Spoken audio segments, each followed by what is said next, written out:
Magandang araw po sa inyong lahat mga kastorya. Ako po ang inyong Papa Dudut. Huwag kalimutan na mag-like, mag-share and subscribe. At hanapin din po ang isa ko pang channel, ang Papa Dudut Vlogs, pagkatapos nyo pong pakinggan ang storyang ito. Sa ating episode ngayong araw, minsan sa kagustuhan natin na maibigay ang pangangailangan ng mahal natin sa buhay, ay masyado nating pinapagod ang ating sarili sa pagtatrabaho. May mga pagkakataon na nakakalimutan na natin ang ating sarili at humahantong ito sa tinatawag na burnout. Kapag nabe-burnout ang isang tao sa trabaho, karaniwan ang ginagawa ng karamihan ay ang magbakasyon sa isang maganda at mapayapang lugar. Mas magiging masaya pa ang bakasyon kung makakasama mo ang iyong mga kaibigan. Subalit paano kung ang lugar na sana ay inaasahan mo na mag-aalis ng pagod at stress mo ay siya pang magbibigay sa iyo ng isang nakakatakot na karanasan? Dear Papa Dudut, isang mapagpalang araw po sa iyo Papa Dudut at sa lahat ng palaging nakikinig sa binabasa mong kwento mula sa inyong mga letter sender. Noon ko pa sana gustong magpadala ng aking sulat pero ngayon lamang naging handa ako para i-share ito sa iba. Ang pangalan ko nga pala ay Pauline. Nagtatrabaho sa isang BPO company at simula nang magkaroon ng pandemic ay naka-work from home na ako. Sa edad kong 27 ay hindi po ako nagkaroon ng boyfriend. Hindi dahil sa ayoko pero dahil sa obligasyon ko sa aking pamilya. Wala na akong father at si nanay ay nagtatahi ng mga basahan at pamunas. Pero simula ng pandemic ay humina ang benta niya. Panganay po ako sa 5 magkakapatid, 3 ang nag-aaral at ang isa ay baby pa. Hindi po kami mayaman at wala akong sariling kwarto kaya sa maliit na salas ako palaging nagtatrabaho. Kaharap ang isang desktop computer na provide ng company sa akin upang makapagtrabaho ako sa bahay. Gusto ko ang setup ng work from home, less gastos dahil hindi na ako namamasahe at sa bahay na rin po ako kumakain. Hindi ako matitempt na bumili ng medyo mahal na kape kapag inaantok ako dahil walang ganon na malapit sa lugar namin. Nakakasama ko pa ang pamilya ko. Ang problema nga lang ay ang ingay sa paligid at minsan ay ng mga kapatid ko. Mga bata pa kasi kaya madalas ay maingay at nag-aaway pa. Hindi tuloy ako makapag-concentrate sa aking trabaho kahit pagsabihan ko sila ay hindi talaga maiwasan na mag-ingay sila. Mahigit 1 taon akong nagtiis sa ganon. Pinipilit kong huwag maapektuhan ang aking trabaho sa pangamba na isa ako sa maalis sa kumpanyang yon. Hindi ako pwedeng mawalan ng trabaho sa gitna ng pandemya. Sapagkat ako na lamang ang inaasahan ng aking pamilya Papa Dudut. Hindi ko sila pwedeng pabayaan. Sa kagustuhan ko na kumita pa ng pandagdag sa panggastos namin ay naghanap ako ng pwedeng maging trabaho kahit nasa bahay lamang ako. May nahanap ako at yon ay ang pagtuturo ng English language sa mga Japanese. 1 hanggang 3 oras lamang ang ginugugol ko sa pagtuturo kaya pwede kong isabay yon sa aking regular job. Pero isang araw, nakaramdam talaga ako ng sobrang pagod. Yung bang parang tamad na tamad akong bumangon para magtrabaho. Yung para kong battery na na-drain ng malala. Napansin niyo ni nanay at kinausap niya ako kung meron ba akong problema. Ang sabi ko naman ay wala. Basta parang tamad na tamad lamang ako magtrabaho. Pero dahil hindi hihinto ang monthly bills at mga kailangan namin sa araw-araw ay hindi ako pwedeng magpahinga Papa Dudut. Tuloy pa rin dapat sa pagtatrabaho. Para kahit paano ay mailabas ko ang aking nararamdaman ay sinabi ko yon sa private group chat ng mga kaibigan ko sa aking trabaho. Marami ang nakarelate sa akin. Dala rin daw siguro yon ng pandemic kaya halos lahat kami ay ganon ang pinagdadaanan. Sa kadagdag pa na miss na rin namin ang isa't isa. Yung kulitan sa office at mga kalokohan. Hanggang sa magbigay ng suggestion ng pinaka-close ko sa work na si Ate Terry. Siya ang parang nanay-nanayan ko noong nasa office pa kami nagtatrabaho. Ang sabi niya, ano raw kaya kung magbakasyon kami sa isang lugar na maganda ang ambience kahit 1 month.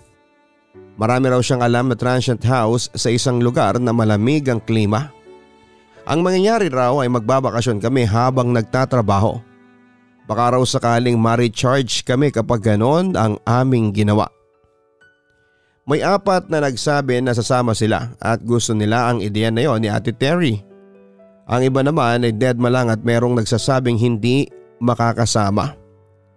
Naganap na si Ate Terry ng transient house at nagkakwentahan na kung magkano ang magiging ambagan.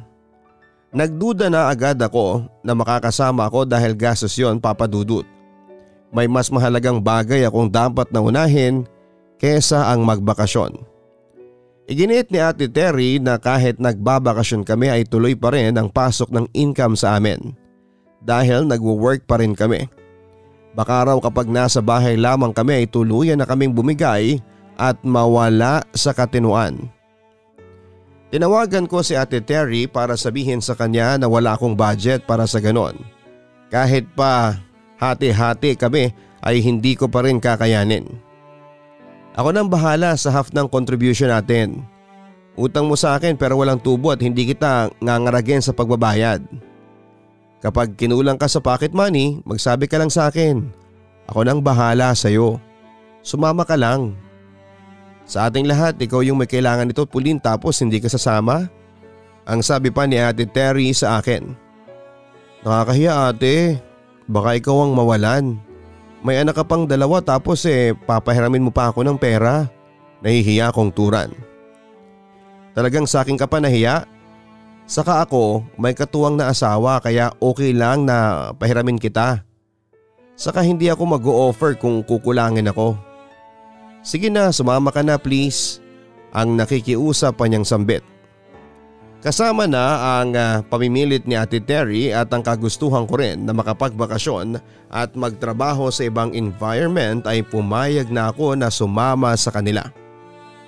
Naisip ko rin, Papa Dudut, na kailangan ko yon para bumalik ang sipag ko sa pagtatrabaho. Ang hirap kasi magtrabaho na parang tinatamad ka o kaya ay napipilitan lamang. Hindi ako nahirapan na magpaalam sa nanay ko. Ipinaliwanag ko sa kanya ng maigi na pahihiramin ako ng pera ng katrabaho ko para hindi gaanong kalaki ang gastusin ko. Nangako ako kay nanay na magpapadala ako every week at kung may emergency na kailangan ay huwag mahihiyang magsabi sa akin. Pinag-ingat ako ni nanay dahil magpupunta raw kasi ako sa ibang lugar. Palagi daw ako magtatabi-tabi po. Mapamahiin kasi si nanay, Papa Dudut. Inasikaso ko na kaagad ang requirements para makapasok kami sa lugar ng aming pupuntahan. Required pa ang negative result sa swab test ng panahon na yon. At salamat sa Diyos dahil negative kaming lahat. Ang mga magkakasama ay sina Ate Terry, ako at ang 4 na nag-yes sa group chat namin. 2 lalaki, 1 babae at 1 bakla. Lahat sila ay kaibigan ko sa trabaho at isa sa mga katrabaho namin na nasa group chat ang nagpahiram sa amin ng sasakyan para hindi na kami mag-commute. Mas safe din kasi kung private vehicle ang gagamitin namin upang makapunta sa aming destinasyon. Saka kailangan din talaga namin ng malaking sasakyan para madala namin ang mga computer at laptop na kailangan namin sa pagtatrabaho. Marunong mag-drive yung isang lalaki na kasama namin na si Makmak. Boyfriend pala si Makmak ng isang babaeng kasama namin na si Kyla ang pangalan. May nadaanan kaming palengke at grocery store kaya namili na kami ng mga pagkain na kasya sa 1 linggo. Dinamihan na para hindi na kami labas ng labas. Ligtas kaming nakarating sa transient house na may magandang view. May taniman ng bulaklak sa harapan. 2-story house yon at kompleto na sa gamit. Meron pang wifi connection na mabilis.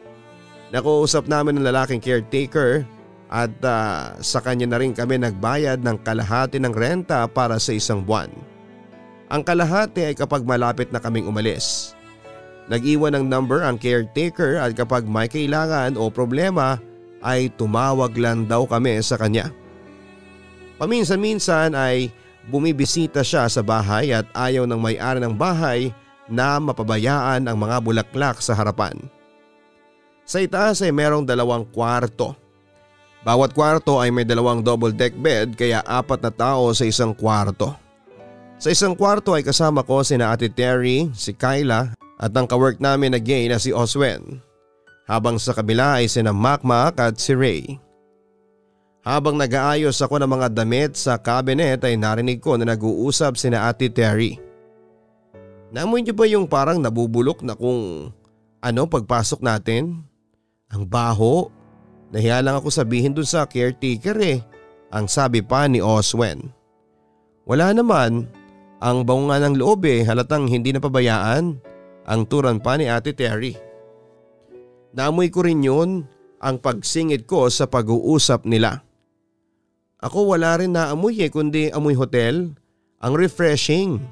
Tandaan ninyo malapit ang bibig sa ilong, baka gutom na kayo, kaya naamoy ninyo ang bitukan ninyo, ang nagbibirong sabi pa ni Kyla.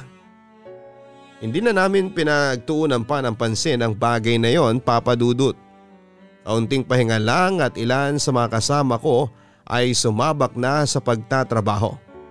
Dahil sa gabi pa ang oras ng aking work ay lumabas muna ako ng mag-isa. Wala kasi akong maaya dahil kung hindi nagtatrabaho ay tulog pa ang iba kong kasama. Pahapon na kasi ang oras na yon kaya ang sarap matulog tapos pagod pa sa biyahe. Gandang-ganda ako sa kapaligiran, Papa Dudut. Lalo na sa iba't ibang bulaklak sa harapan ng transient house. Parang gusto kong pumitas pero naisip ko na hindi sa akin yon at baka magalit ang may-ari ng bahay. Nakontento na lamang ako sa pagkuha ng picture ng mga bulaklak gamit ang aking phone. Nagstay pa ako ng ilang minuto sa labas. Malamig kaya talagang nagustuhan ko ang lugar na yon. Nakaupo ko sa swing na gawa sa kahoy. Iniisip ko na kung hindi ako sumama ay malaki ang aking magiging pagsisisi. Sa oras pa nga na yon ay parang gusto ko nang magtrabaho. Iba at malaki talaga ang nagagawa ng working environment sa isang tao. Nang makita ko na medyo dumidilim na ay tumayo na ako para bumalik sa loob ng bahay. Pagharap ko sa bahay ay napatingin ako sa bintana ng kwarto namin sa 2nd floor. Nakita ko doon si Oswen na nakatingin sa akin. Kinawayan ko siya pero wala siyang naging reaksyon. Poker face lamang siya, Papa Dudut, at iniisip ko na bagong gising siya kaya parang wala sa mood. Pumunta ako sa kwarto namin at natawa ako nang makita ko si Owen na nakahiga at nakapikit sa itaas na bed. Magkasama kami sa isang double deck bed. Siya sa itaas at sa ibaba ako. Natawa pa ako dahil alam ko na nagtutulog-tulugan si Oswen. Imposible na wala pang 2 minuto simula nang nakita ko siya kanina sa bintana ay tulog na ulit siya. Bakla ka, piniplaytime mo ko ha. Tulog-tulugan ka pa, ang nakatawa kong sabi. Kumuha ako ng unan at inihampas yon sa mukha ni Oswen. Nagising siya at naggalit pa sa akin. Pauline, para kang sira. Alam mong night shift ako tapos sinisira mo ang tulog ko. Inis na sabi sa akin ni Oswen. Maniniwala na sana ako sa galit-galitan acting mo kung hindi kita nakita sa bintana kanina. Tigilan mo nga yung drama mo, ang natatawa ko pa ring sabi. Ha? Wala ako sa bintana no? Dire-diretso ang tulog ko dito kung hindi mo ko inistorbo. Matalim na irap ni Oswen. Prankster ka na rin ba ngayon? Nakita kita sa bintana no? Nakatingin ka pa nga sa akin Kumaway ako pero wala kang reaksyon, ang sabi ko. Iginiit ni Oswen na hindi pa siya bumabangon mula sa higaan kaya imposible raw ang sinasabi ko na nakita ko siya roon kanina. Siyempre pinaglaban ko na nakita ko siya. Ang sabi ko pa nga ay pinagtitripan niya ako. Pero sinuportahan ni Kyla na naroon sa kwarto na hindi pa talaga bumabangon si Oswen at hindi rin ito nakita ang kaibigan namin na tumayo sa may bintana. Sa itsura nilang dalawa ay masasabi ko na nagsasabi sila ng totoo, Papa Dudut. Walang bakas ng pagsisinungalin. Lumabas tuloy na ako ang nagsisinungaling at masama ang ugali dahil sa pagising ko kay Oswen. Kaya kahit alam ko sa sarili ko na hindi ko naman gigisingin si Oswen, kung hindi ko siya nakita sa bintana ay humingi pa rin ako ng sorry sa kanya. Tinanggap niya ang sorry ko at sinabi niya sa akin na huwag kong ugalin ng ganon kung gusto ko na magtagal pa ang friendship namin. Naging palaisipan sa akin ang mga pangyayari, Papa Dudut. Alam ko na nakita ko si Oswen sa may bintana. Hindi ako namamalik mata. Sigurado ako. Ang unang naisip ko ay pinagkaisahan ako ni na Oswen at Kayla na pagkatuwaan. Sinabi ko yung kay Ate Terry at aniya ay hayaan ko na lamang. Ganon daw talaga yung dalawa palaging tandem sa pagbibiro sa mga katrabaho namin dati. Ngunit ang hanggang sa dinner ay pinapagalitan ako ni Oswen. Doon ko na napagtantong hindi sila basta nantitrip lang. Totoo na tulog siya at mukhang namamalik mata talaga ako nang makita ko siya sa may bintana. Tama na yan, okay? Wala pa nga tayong isang araw na magkakasama ay nag-aaway na kayo. Honest mistake ang nangyari. Palampasin mo na lang, Oswen, saka nagsorry na sa'yo si Pauline, hindi ba? Ang saway naman ni Ate Terry. Sorry ate, hindi ko maintindihan si Pauline eh. Alam niya ang work natin at sleep is life sa kagaya natin. Sana talaga hindi na niya ulitin yon. Himutok pa ni Oswen. Sa pangalawang pagkakataon ay nag-promise ako kay Oswen na hindi ko na uulitin yon. Yun na rin ang naging huling beses na napag-usapan namin ang bagay na yon. Nag-move on na kaming lahat. Sa may ibaba kami nag-set up ng aming work area. Mas malawak na area sa living room at naroon ang aming mga desktop, computer at laptop. Para hindi kami kung saan saan nakapwesto.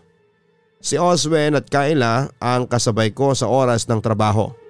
Madaling araw na pero abala pa rin ako sa pagsasagot ng mga calls.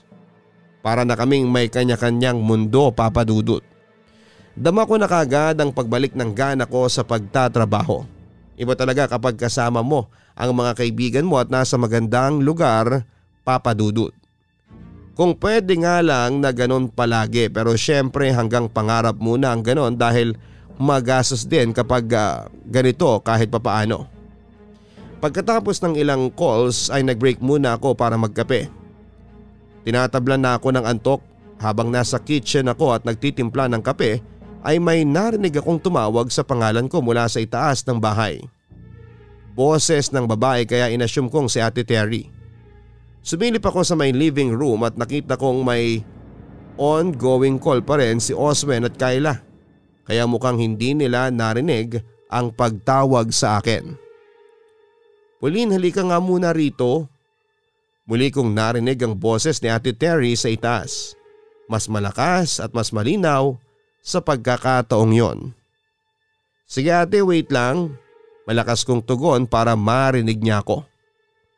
Pauline, halika nga muna rito, ang pag-ulit ni Ate Terry. Iniwanan ko muna ang aking kape sa kusina at nagmamadaling umakyat sa may hagdanan. Pagpasok ko sa kwarto ay binuksan ko ang ilaw. Nagtaka ako dahil tulog si Ate Terry. Natanong ko sa sarili ko na pinagtitripan din ba niya ako. Gusto ko sanang gisingin si Ate Terry pero pinigilan ko ang aking sarili sa takot na maulit ang nangyari sa amin ni Oswen. Tinapik-tapik ko na lamang ang aking pisngi at baka dulot ng antok at kung ano-ano ang aking mga naririnig. Buwaba na ulit ako at ininom ang kape. Sa almusal ay tinanong ko si Ate Terry kung tinawag ba niya ako ng madaling araw. Ang sabi niya ay hindi raw. Paano ko raw siya tatawagin? Alam niya na nagtatrabaho ako. Saka tulog na tulog daw siya sa mga oras na yon. Ang sarap daw ng tulog niya dahil malamig kahit na hindi siya magbukas ng aircon. Isang katanungan ang nadagdag sa dapat kong isipin. Una, yung kay Oswen. Tapos kay Ate Terry.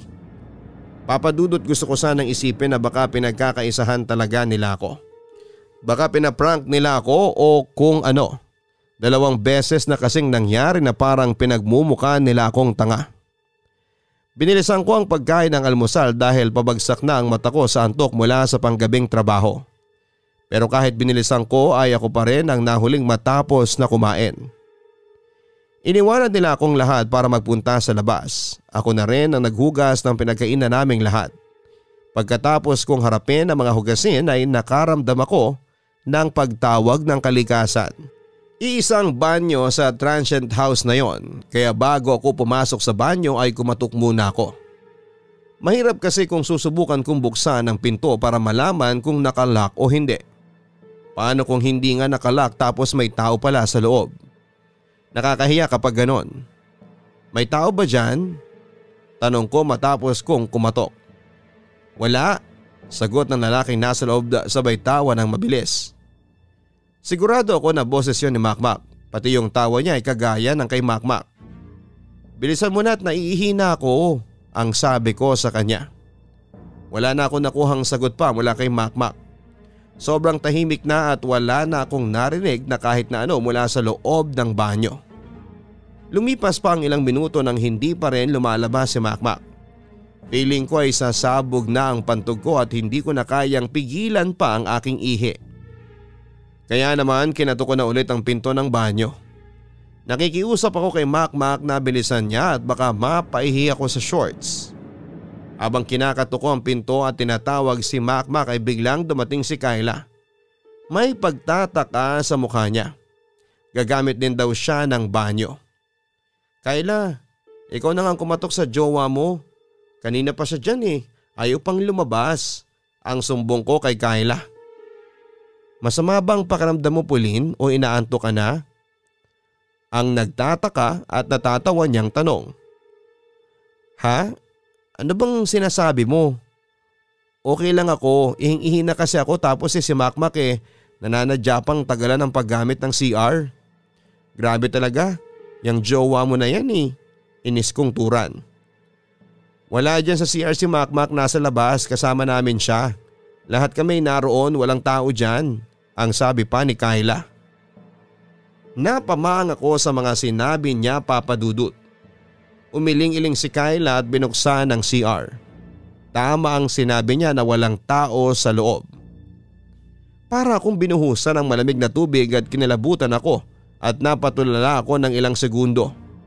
Sinabi ko kay Kayla na narinig ko ang boses ni Makmak sa loob ng banyo matapos kong kumatok. Ang sabi ni Kayla ay baka raw inaantok na ako kaya ganon.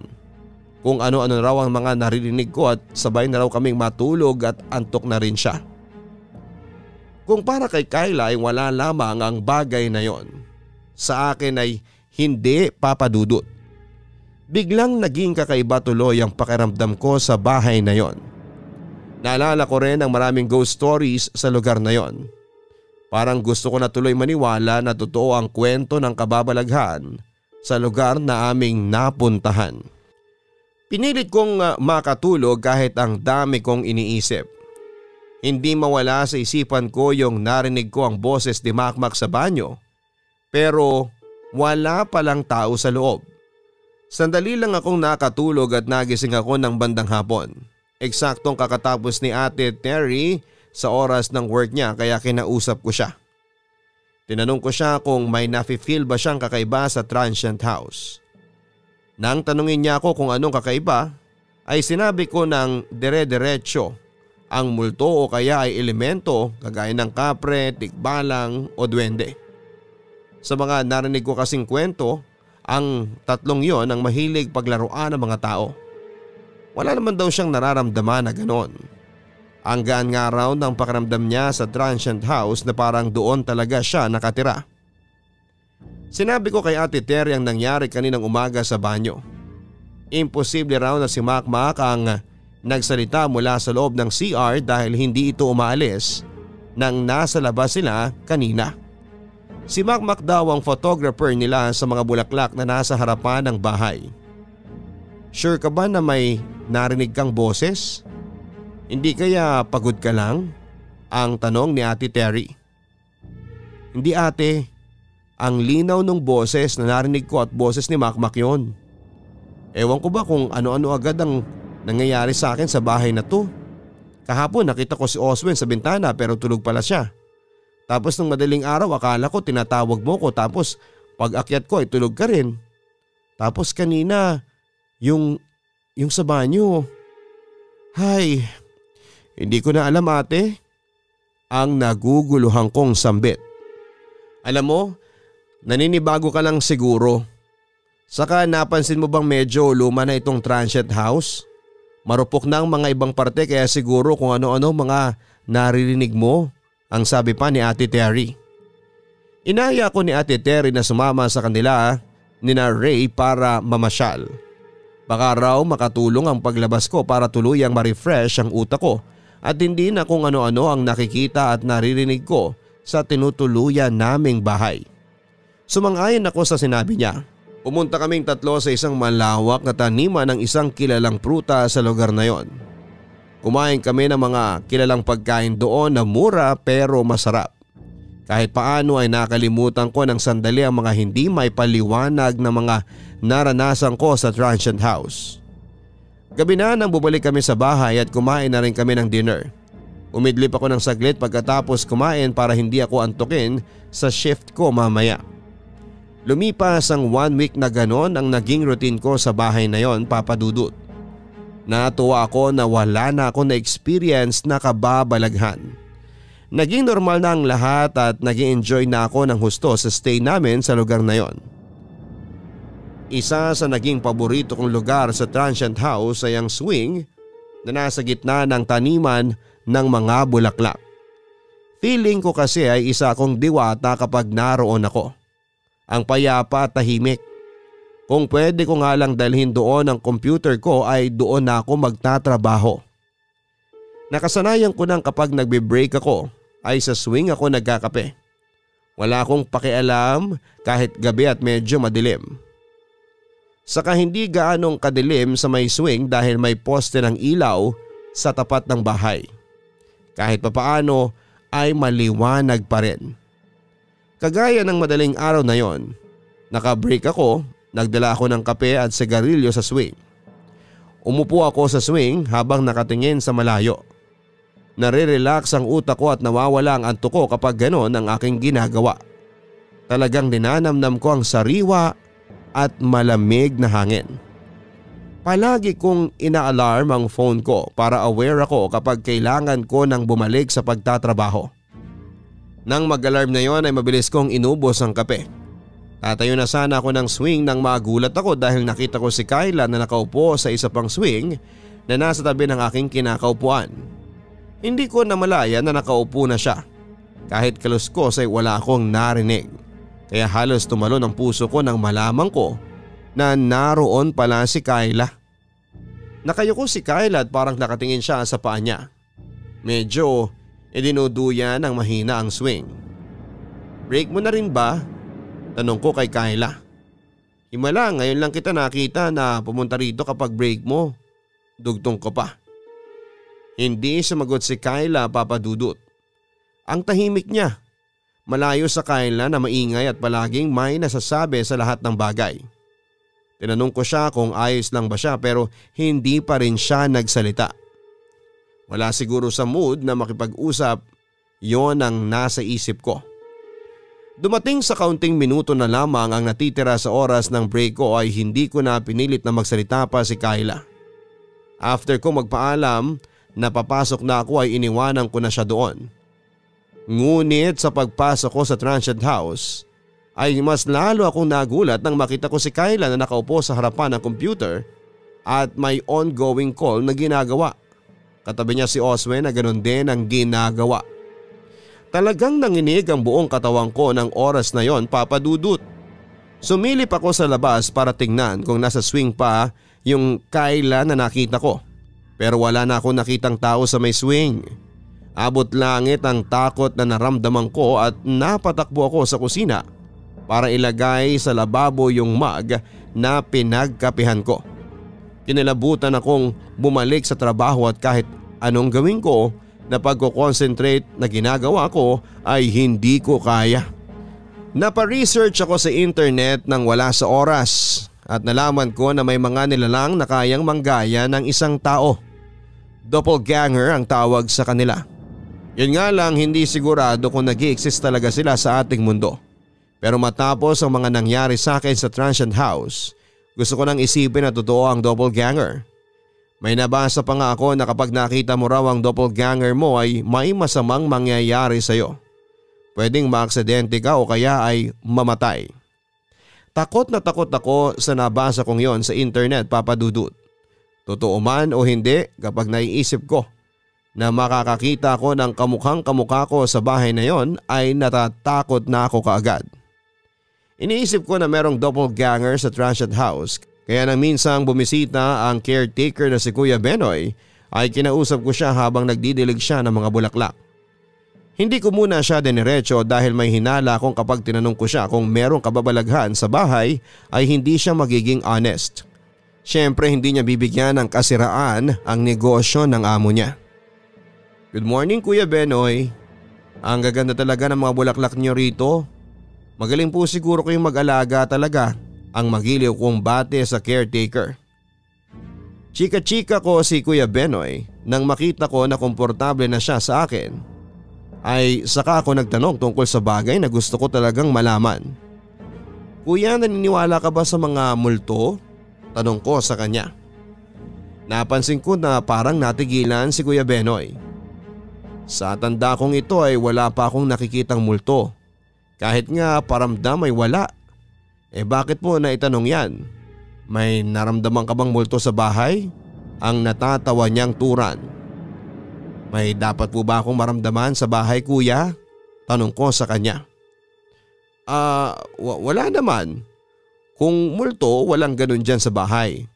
Ang tagal ko ng caretaker dito pero wala akong nakikitang multo. Kahit yung mga dating nagrenta ay walang nai-encounter na kung ano sa transient house. Paliwanag pa ni Kuya Benoy. Naging kaduda-duda sa akin ang sagot niyang yon, Papa Dudut. Parang naging defensive siya ng kaunti. Wala man akong nakuhang magandang sagot sa kanya ay nasiguro ko naman na meron siyang tinatago at ayaw niyang sabihin sa akin yon. May something talaga sa transient house. Hindi ko sinabi kina Ate Terry ang naging pag-uusap namin ni Kuya Benoy dahil alam ko na ang sasabihin nila. Pagod o kaya ay antok lamang ako. Sa ilang beses ako nag-open up sa kanila tungkol sa kababalaghan na nararanasan ko sa bahay pero palaging ganon ang sinasabi nila sa akin. Kaya parang wala ring silbi ang pagsasabi ko. Mas mabuti na suluhin ko na lamang kesa isipin nila na nawawalan ako sa katinoan. Upang hindi na ako gambalain ng kung anong kasama namin sa bahay ay palagi na akong nagdarasal. Lalo na kapag bago ako matulog. Kapag tulog kasi tayo ay wala tayong kalaban-laban at wala tayong ideya sa panganib na maaaring mangyari sa atin. Mas mabuti kung hihingi tayo ng proteksyon sa nasa itaas bago tayo matulog. Naging mapagmatsyag na rin ako sa mga kasama ko, Papa Dudut. Ayon din kasi sa nabasa ko sa internet ay mahirap malaman kung doppelganger ba ang isang tao. Bago ko kausapin ang bawat isa sa kanila ay nagtatanong muna ako ng isang bagay na ang taong yon ang tanging nakakaalam. Kumbaga naging paranoid ako. Pero nang mapansin ko na wala na ulit ako na encounter na kababalaghan ay bumalik na ulit ako sa normal. Isang madaling araw kaming dalawa lang ni Kyla ang nagtatrabaho. Off ni Oswen kaya wala siya sa transient house. Aniya ay may kaibigan itong pupuntahan. Inaya raw siya na mag-party.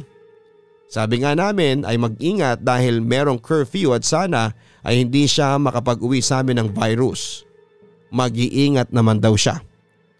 Sa gitna ng aming pagtatrabaho ni Kyla ay nakita namin si Oswen na dumating. Siguro ay 2:00 na yon ang madaling araw. Tumayo pa siya sa likuran namin at tinignan ang ginagawa namin sa computer. Hindi amoy alak si Oswen at mukhang hindi galing sa party. Ang aga mo yata nakabalik. Akala ko ba ay umaga ka pang darating? Hindi ka ba nag-enjoy sa party? Ang tanong ko kay Oswen. Wala siyang imik, nakatayo pa rin siya sa likuran namin ni Kyla. Bakla ka? Feeling mo supervisor ka dyan sa likod ha? Tawa ni Kyla. Nagugutom ka ba? May natirang pizza nasa ref, iinit mo na lang. Ang sabi ko kay Oswen pero nanatili siyang tahimik. Medyo naka-feel na ako ng kakaiba sa hindi pagsasalita ni Oswen, Papa Dudut. Nilingon ko siya pero agad siyang tumalikod at nagpunta sa kusina. Tinanong ko si Kyla kung nakita niya si Oswen at baka doppelganger yon, tapos ako lang nakakakita. Nagtataka na sumagot ng oo si Kyla. Biniro pang araw niya si Oswen. Kahit natakot ako ay pinili kong tumayo at silipin si Oswen sa kitchen. Naabutan ko siyang nakaupo at umiinom ng kape. Tumingin siya sa akin na blanko ang mukha niya. Nag-hi ako pero wala siyang imik. Naisip ko na wala naman sigurong doppelganger ang magkakape. Kaya sinabi ko sa akin sarili na si Oswen talaga yon. Pagod lang siguro o kaya lasing kaya nagkakape. Sanay nga pala sa party at inuman si Oswen kaya hindi halatang nakainom. Iniwanan ko na si Oswen sa kitchen at bumalik na sa pagtatrabaho. Sa pagsapit ng umaga ay doon ko na nalaman na hindi si Oswen ang umuwi sa transient house ng madaling araw. Dahil habang natutulog ako ay narinig ko ang ingay sa ibaba. Nangingibabaw ang boses ni Oswen. Saglit pa lang ako nakakatulog kaya nakaramdam ako ng inis. Buwaba ako at pinagsabihan sina Oswen na baka pwedeng tumahimik ng kaunti dahil natutulog kaming dalawa ni Kyla.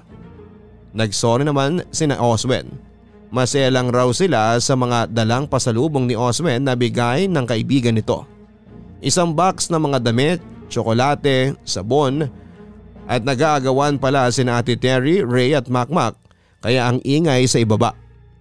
Teka, ang ibig mo bang sabihin kakauwi mo lang, Oswen?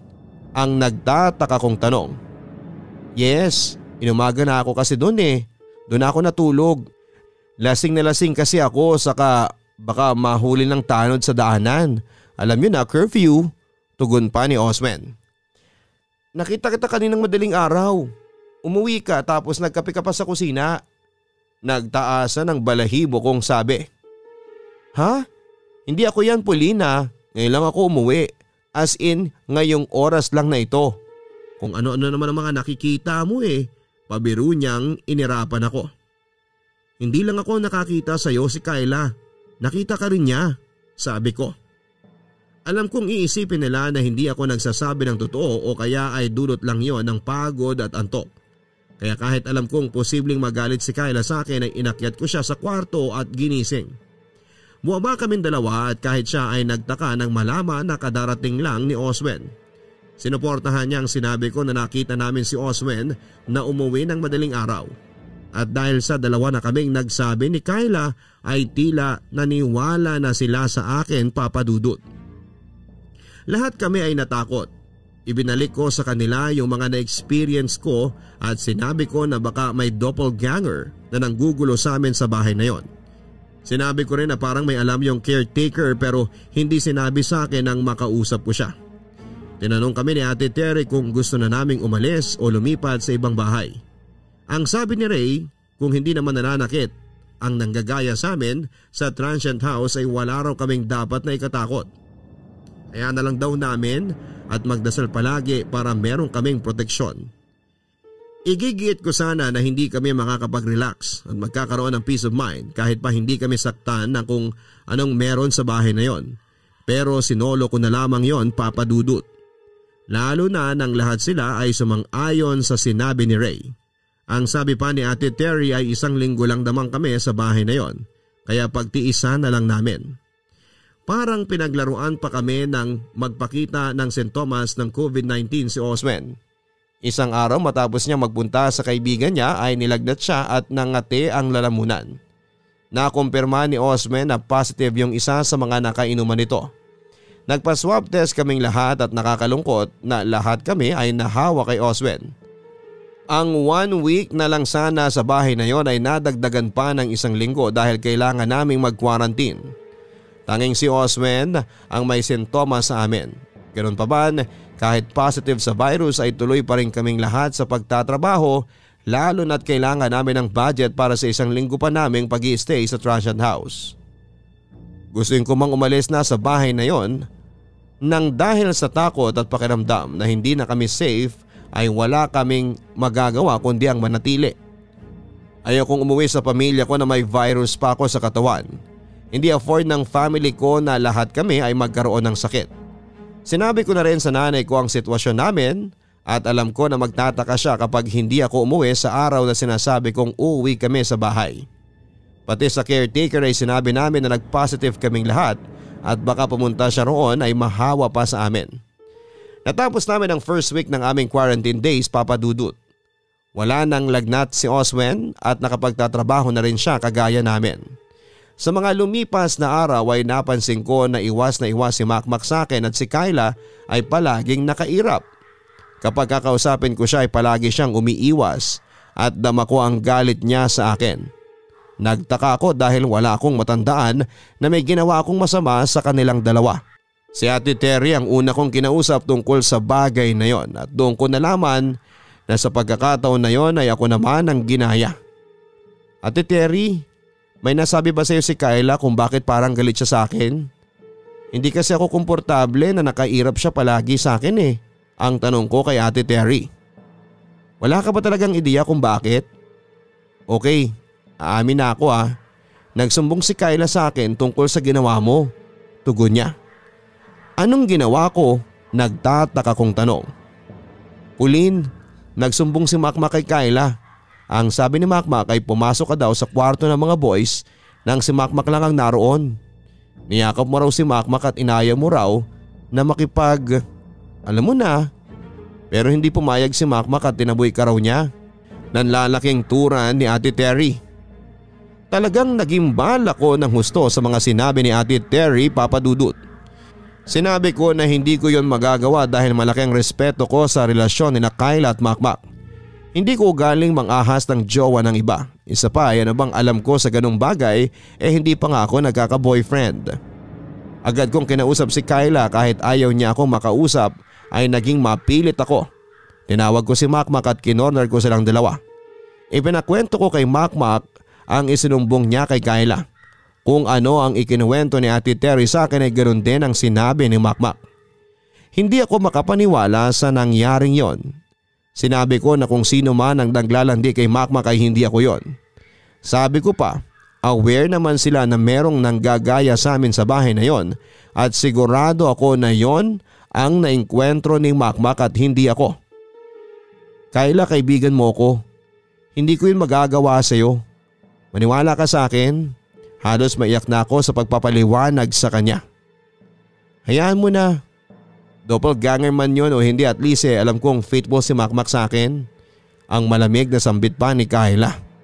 Kung pwede lang sanang makaharap ang nanggagaya na yon sa akin ay gusto ko siyang pagsasampalin, Papa Dudut. Hindi magandang nangyari sa amin ni Kyla at ni Makmak. Natapos na ang quarantine days, cleared na kami sa virus at nakabalik na kami sa kanya-kanyang buhay.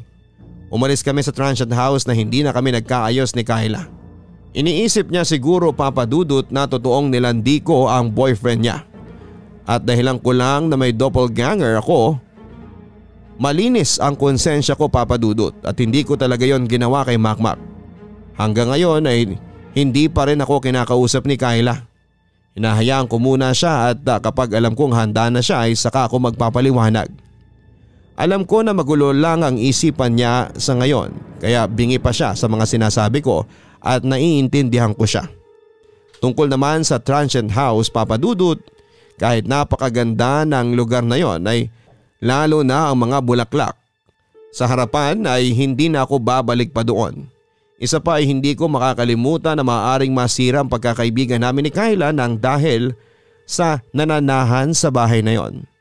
Ayoko na makaranas ng ganon. Yung akala mo ay makakapag-relax ka pero mas lalo ka palang may stress. Dito na lamang po, Papa Dudut, sana lahat tayo ay manatiling ligtas at malayo sa kahit na anong kapahamakan. Nagmamahal, Pauline. Hindi kasalanan ng paminsan-minsan ay i-treat natin ang ating sarili lalo na kung tayo ay nagsisipag sa ating trabaho o ginagawa. Ngunit kung tayo ay magpupunta sa lugar kung saan natin napili ang mag-recharge o mag-relax ay hindi rin masama na siguraduhin muna natin na tayo ay ligtas sa lugar na yon. O kung makukuha ba natin ang ating relaxation na deserve natin. Sadyang may mga pangyayari na hindi kayang ipaliwanag ng siyensa. May mga nilalang na mahirap paniwalaan pero nag-i-exist. at kasama nating naninirahan sa ating mundo. Maging mapagmatsyag tayo sa mga nakakasalamuhan natin at palaging i-priority ang pansarili nating kaligtasan. Dahil kung may mangyayaring hindi maganda sa atin, hindi lamang tayo ang maapektuhan kundi maging ang mga taong nagmamahal sa atin. Hanggang sa muli, ako po ang inyong Papa Dudut. Huwag kalimutan na mag-like, share and subscribe. Magandang gabi sa inyong lahat. Ang buhay ay mahiwaga, laging may lungkot at saya. Sa Papa Dudut Stories, laging may karamay ka.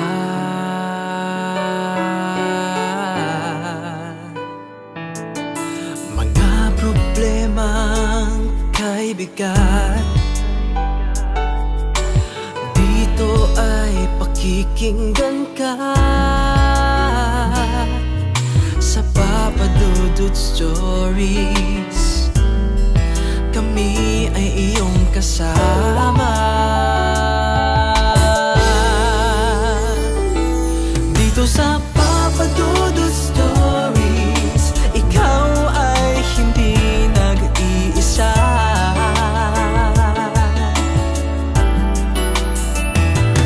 Dito sa Papa Dudut Stories, may nagmamahal sa'yo. Papa Dudut Stories, Papa Dudut Stories,